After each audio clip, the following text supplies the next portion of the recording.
And so in the second half of verse 32, we see exactly the way this works out externally.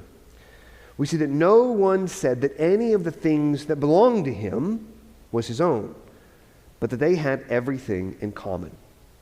Now, to understand the nature of this, it's very important to see that these are the things that still belong to people, and yet no one is making use of their own belongings for their own personal upbuilding.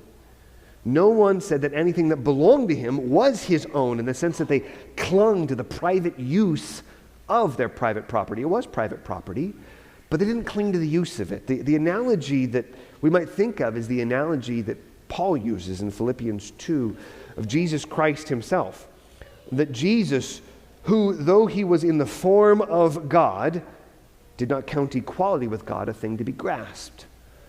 By nature, the eternal Son of God could never relinquish anything of his divine nature.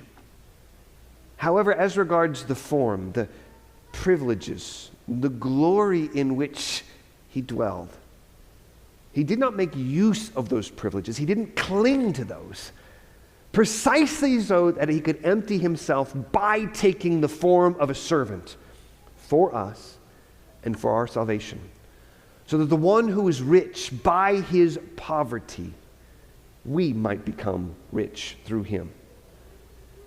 And so we are seeing here the analogy that the believers are following in this, that they retained ownership. These things still belong to them, but they did not make use of this. Now, again, this I think is very clearly connected to the boldness we saw in the previous section.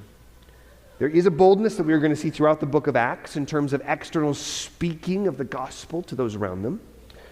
But there is a further boldness that we are seeing where they are putting their money where their mouth is.